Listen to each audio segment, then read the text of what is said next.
Hey, Cassie. Hi, thank you for talking to me today. Is it okay if I take notes on our interview? Of course, yeah. Awesome, thank you so much. Could you tell me a little bit more about the SpeedStick Handle It video project? Yes. Well, a couple things. I have a love for online videos and web videos. And secondly, I have a love for awkward, embarrassing moments where you're able to keep your cool under pressure. So this combines both of those loves.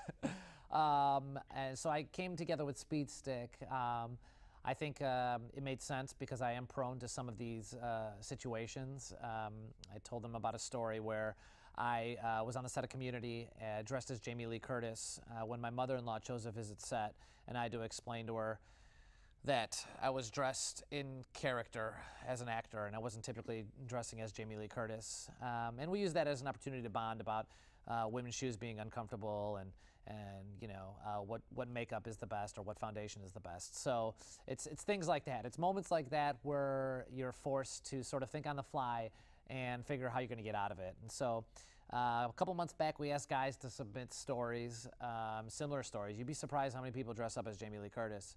And we asked them to submit all their embarrassing, awkward stories and how they got through it.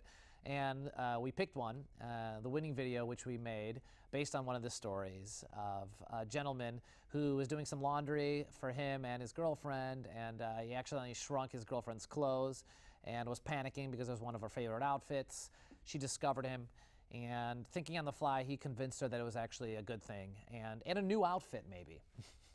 So I was his inner freak out voiceover, which was fun because I got to talk like this, I got to talk like this, I got to panic a little bit, which is how I feel pretty much, I'd say 90% of the time when my wife discovers me doing something wrong. Very nice. So it seems like you said you're very prone to little freak out moments, little idiosyncrasies, a lot like your character Abed on Community. So can you tell me, is that where you got the inspiration to portray him in that way? Yeah, I mean, I think there's some slight differences here. So, like with the SpeedStick campaign, you know, we're taking advantage of more of like Danny Pudi's real life, of moments where I've been with women or in uncomfortable situations with my wife. You know, I told the story about how you know, I told this guy, oh, he asked me what color my shirt was, and I was like, oh, it's you know, it's orange. This is an orange, you know, shirt, you know. Yeah. And it turns out he was colorblind, and so I didn't know that. You know, it's those kind of moments where I'm like, why am I constantly getting in these moments? With Abed, there's a little bit of a different take, which I love playing Abed because in Abed's mind, he is not doing anything unusual or strange. You know, that is just that's how he interacts. And so because he decides to shake someone's hand a little bit too high, that to him, that's the perfect height for shaking a hand. You know, it's not uncomfortable. Yeah. You know, he's you know, he doesn't feel uncomfortable about like holding a door for people walking into a building for too long.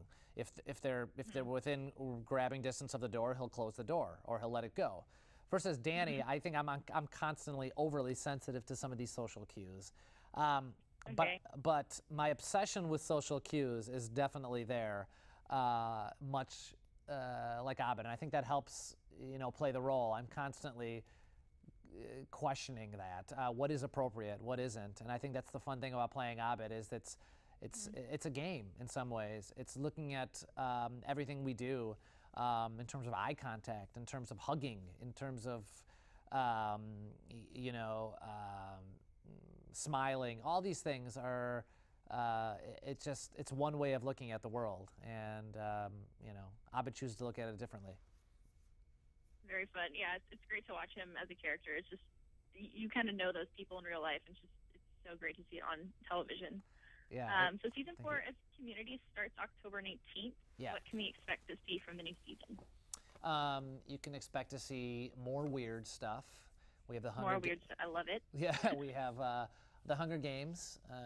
We have what else do we have? We have an Inspector Spacetime convention. We have guest stars like Malcolm McDowell. We don't get to do a Clockwork Orange episode, which I'm bummed out about. But it's probably for the best. We get too weird. It might get a little too weird, which is saying something because we are probably the weirdest show on television. Let's see here, and yeah, I think we're starting to really deal with the fact that this is senior year. So what's that going to be like? Is Abed going to be taking over the falafel restaurant from his dad, or what? So I mean, we're only 5 episodes in, so I don't really know fully where we're totally going, but I think people are going to dig it. Oh wow! So you guys shoot and then air pretty quickly. It's a high turnover time, or? Yeah, and actually this year we have a little bit more leeway. We have more time before we're airing. Typically we only have like 3 episodes done before we're airing. This time we'll have about. Oh wow! Yeah, this time we'll have maybe 6 or 7 episodes done before we air. So we'll have a little bit better idea of where the season's going. Okay. Yeah, but we start airing October 19th. Very nice. And then just double check what you're on Fridays now on NBC? Yep, Fridays on at 8:30. So no excuse to anyone to not watch. We know you're not working. We know you're not working. Nope, definitely not working on Friday at 8:30. But if you are working, Hulu or DVR it. Okay, awesome. And then Dan Harmon is now having a different role on the show. Do you think it'll change the season at all, or do you think it'll be pretty much the same great storyline and crazy things? Well, I think the crazy things will always be there. I think the spirit of our show is there, and I think the cast is all back, and there's a couple of writers back, Megan Gans and Andy Bobrow, who have been with our show through some of the crazier times, and they understand the tone of the show. So in terms of like whether the show will be the same, I think it'll be different. It is a lot of it is out of Dan Harmon's imagination and his brain, and it's hard to say that a show won't change when someone who's had his finger on everything leaves. So I'm a little bummed out. It's sad for me because I think he's what he's done with this show and creating some of these characters, in particular Abed, and making a character like that who's typically been seen as sort of a sidekick and giving him heroic moments time after time, I think is something that I'm just super grateful for. That being said, our show is now in its 4th season, and we're excited to be back. The fans have been so supportive.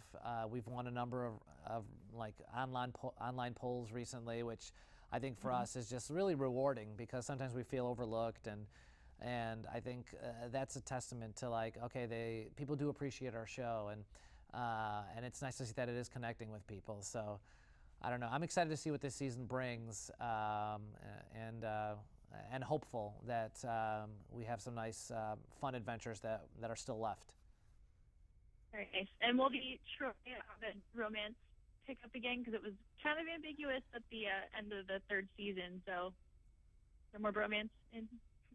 Definitely, yeah. I think that's what's really nice is that we're back. Troy and Abed are back. It's just different now because I think what's really nice about what the show does is that it accepts change and it recognizes that things do change. And so, Troy is growing up, and Abed doesn't change too much, but you do right away deal with the fact that Abed has to accept that there is change all around him. And so that's something we definitely acknowledge early on in the season, but we also acknowledge that we are best friends multiple times, and I don't know if that's ever going to change. Very nice.